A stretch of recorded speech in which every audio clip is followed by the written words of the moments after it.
স্বামী বিবেকানন্দ কলকাতার প্রত্যাবর্তন দিবস এবং 129তম বার্ষিক উৎসব পালিত হলো।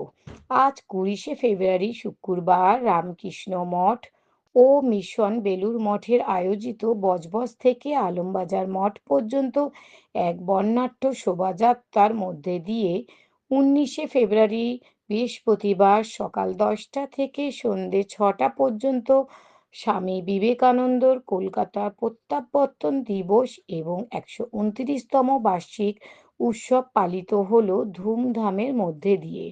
শোভাযাত্রায় অংশগ্রহণ করেন স্বামী বিবেকানন্দের অনুগামীরা এবং স্কুলের ছাত্রছাত্রী ও বিভিন্ন সংগঠন। উপস্থিত ছিলেন মঠের মধু মহারাজ, সিটি কেবেলের তিনকড়ি দত্ত, ব্লাড ব্যাংকের ডি আশিস, কুমারটুলির সেবা সংঘের গৌতম ঘোষাল, কমল পাল, বাপি ঘোষ, রাজা কেদার, বাসুদেব মহাশয় সহ অন্যান্য এবং শ্রীরাম থ্যালাসেমিয়ার কর্ণধার ও স্বামী বিবেকানন্দের মহিলা অনুগামীরা। জানা যায় স্বামীজি শিকাগো থেকে প্রথম বজবজ এসে পৌঁছান এবং সেখান থেকে ট্রেন ধরে শিয়ালদায় আসেন। সেখানে আসার পর সকলে তাহাকে অভ্যর্থনা জানান। তারপর শিয়ালদা থেকে তিনি আলমবাজার মঠে গিয়ে বিশ্রাম করেন। এই দিনটি মাথায় রেখেই পালিত হয় স্বামীজির প্রত্যাবর্তন দিবস। হাজার হাজার মানুষ শিয়ালদার স্টেশনে অপেক্ষা করতে থাকেন এই দিনটিতে স্বামীজির অভ্যর্থনা জানানোর জন্য। দূর দূরান্ত থেকে অনুগামীরা এসে উপস্থিত হন শিয়ালদা স্টেশনে।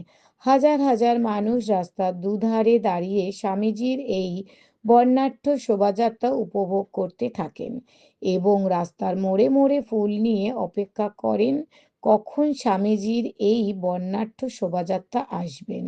ব্যুরো রিপোর্ট, দৈনিক দুরন্ত বাংলা, কলকাতা।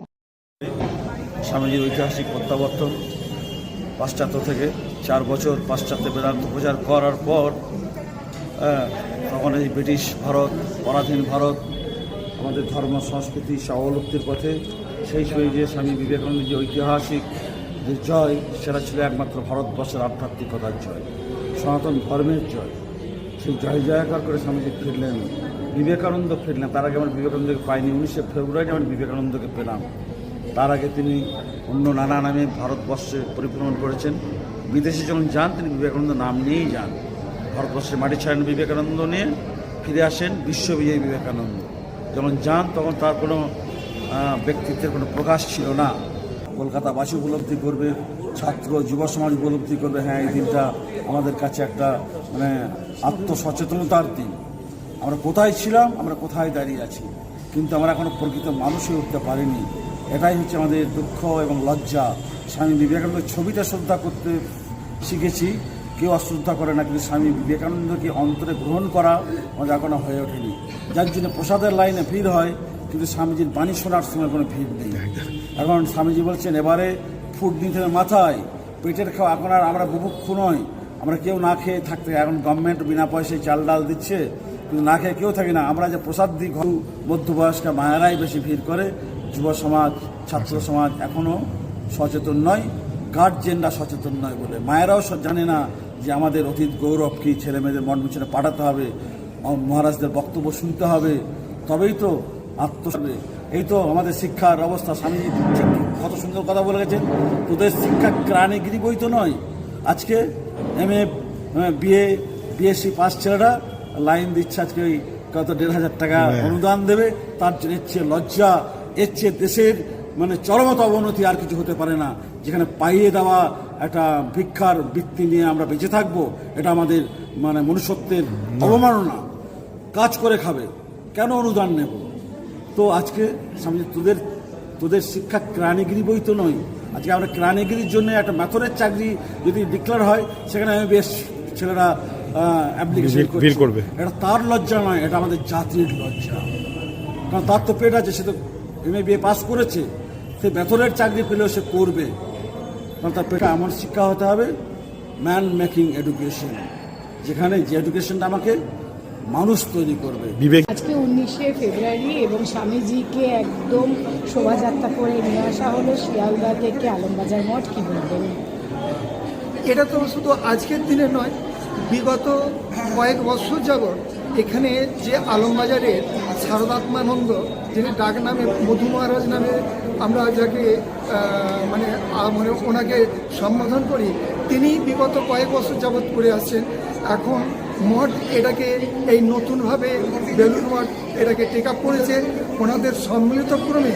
যে আজকের দিনে যে প্রয়াসটা হয়েছে মানে বর্ণনাতে, তার কারণ হচ্ছে আজকের দুই মহান, আজ হচ্ছে ঠাকুর শ্রীরামকৃষ্ণের জন্মতিথি প্রথমত, দ্বিতীয়ত স্বামীজির এই যে আলমবাজার প্রত্যাবর্তন, এই দুটো মানে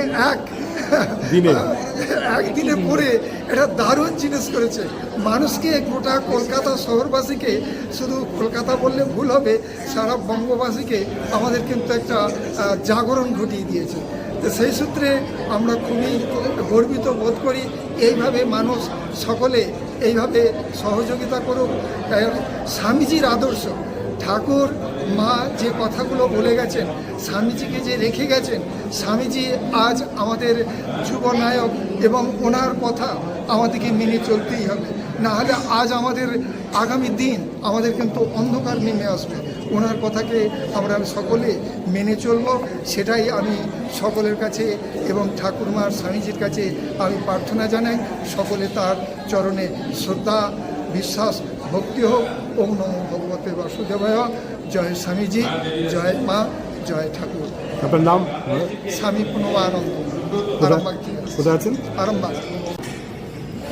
স্বামীজি পাশ্চাত্য জয় করার পরে কলকাতায় ফিরেছেন। কলকাতায় ফিরেছেনটা হচ্ছে একটা অংশ। আসলে স্বামীজির ভারত প্রত্যাবর্তনটা ভারতবর্ষকে জাগিয়েছে, এটা এখন প্রতিষ্ঠিত সত্য।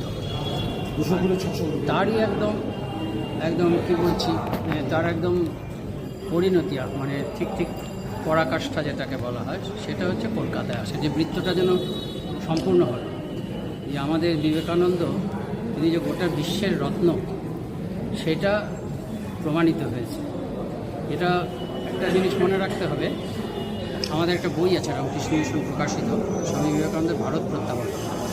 সেই বইটা এই ঘটনার যখন 100 বছর হয়েছে, আজকে তো আমরা 129তম বছর পালন করলাম, যখন 100 বছর হয়েছিল তখন ইনস্টিটিউট অফ কালচার থেকে বইটি প্রকাশিত হয়েছে। সেই বইটার নাম স্বামী বিবেকানন্দের ভারত প্রত্যাবর্তন। ওটাতে খুব সুন্দর কথা আছে ওটার কভারের, যে এ কোনো সফল মানুষের ভারত প্রত্যাবর্তন নয়। সফল মানুষ হচ্ছে যেমন কপিল দেব, আমরা কি বিরাট কোহলি, সাকসেসফুল টিম, তারা ফিরে আসছে, সেটাও একটা গৌরবের কথা। এটা কিন্তু স্বামী বিবেকানন্দের ফিরে আসা মানে তিনি পাশ্চাত্যে গিয়ে খুব সফল হয়েছেন, নাম করেছেন, এই জন্য এটা একটা বড় ব্যাপার নয়। এটা হচ্ছে ভারতবর্ষ যেগুলো ভারতের আত্মার ভারত প্রত্যাবর্তন। কারণ বিবেকানন্দ ভারতের আত্মা, তিনি আমাদের আত্মাটাকে, ভারতের ভারতীয়ত্বটাকে চিনিয়ে দিয়েছেন। এটা সেই জন্য এই দিনটা ভীষণ গুরুত্বপূর্ণ। এটা হচ্ছে জাতীয় জাগরণের একটা দিন। আর এটাও বিবেকানন্দের কথা যে যারা নিজেদের পূর্বপুরুষ সম্বন্ধে গৌরব বোধ করতে শেখে না, তাদের কোনো ব্যক্তিত্ব নেই। র্যালি করে যে এলেন, আপনারা শোভাযাত্রা করে এলেন, এই বিষয়ে বিগত দিনের কথাগুলোই মনে পড়ছিল। এইভাবেই পেয়েছিলেন, যদি উনি পরিচিত অতটা ছিলেন না, কিন্তু মানুষের মাঝে উত্তেজনা ছিল, উন্মাদনা ছিল। স্বামীজি এসেছেন আমাদের দেশের একজন বিরাট বড় বিশ্বপথিক, তিনি সবাই যে জয় পতাকা দিয়েছেন, নিজের দেশে জয় পতাকা তুলে এসেছেন, সে আনন্দ ছিল। কিন্তু তারা তখন অত বোঝেনি। এখন দিন যত যাচ্ছে তত স্বামীজির গুরুত্বটা বুঝতে পারছি, কী চেয়েছিলেন। আজ স্বামীজির বড় প্রয়োজন এই থেকে।